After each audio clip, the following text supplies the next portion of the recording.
তো আসসালামু আলাইকুম গাইস, সবাই কেমন আছেন? আশা করি সবাই ভালো আছেন। আপনাদের দয়ায় আল্লাহর রহমতে আমিও আলহামদুলিল্লাহ ভালো আছি। তো আজকের ভিডিওটি কি নিয়ে হতে চলেছে তা আমরা বলবো না, অবশ্যই আপনারা বুঝতে পারতেছেন। তো আজকে আমরা একটা গল্প বলবো। তো চলেন বেশি কথা না বলে ভিডিওটা আমরা শুরু করে দিই। আজকের গল্পটা খুব সাধারণ কিন্তু খুব কষ্টের। রাতে হালকা বৃষ্টি হচ্ছিল। ছাদের বারান্দায় দাঁড়িয়ে রাহাত নিচে ভেজা রাস্তাগুলো দেখছিল। বৃষ্টির কারণে রাস্তাটা সম্পূর্ণ ভিজে গেছে, ওটা সে দেখতেছিল বারান্দায় দাঁড়িয়ে। শহর ব্যস্ত, মানুষ দৌড়াচ্ছে, কিন্তু রাহাতের ভেতর আজও একদম ফাঁকা। 3 মাস হয়ে গেছে, তার ভালোবাসা নেই। ও হ্যাঁ, তার ভালোবাসার মানুষটার নাম হচ্ছে মিম।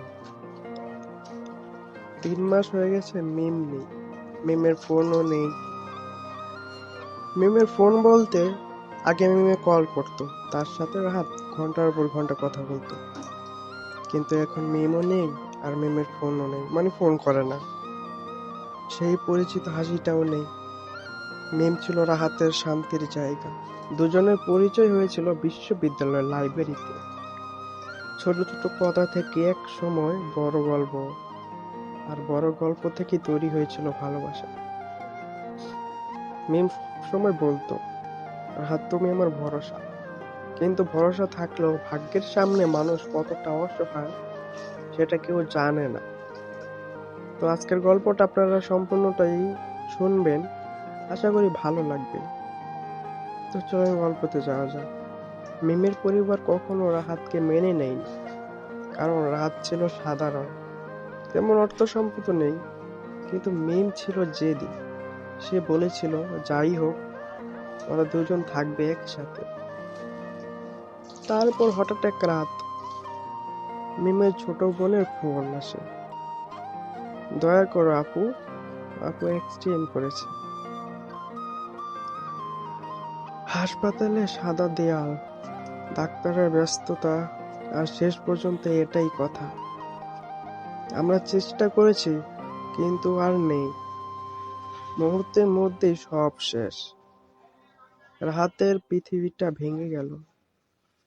আজ 3 মাস পর রাহাত ঠিক একই বারান্দায় দাঁড়িয়ে থাকে। বৃষ্টি নামলেই মনে হয় মিম যেন কানে বলছে, রাহাত বৃষ্টি মানেই শান্তি। রাহাত হালকা হাসে, তারপর চোখ বেয়ে নেমে আসে নীরব জল। মিমের নাম্বারটা এখনো সে ডিলিট করেনি। মাঝে মাঝে ফোন খুলে শুধু স্ক্রিনের দিকে তাকিয়ে থাকে। কল করতে পারে না, আবার নাম্বারটাও মুছতে পারে না। মানুষ কখনো কখনো চলে যায়, কিন্তু মনের ভেতর থেকে যায়।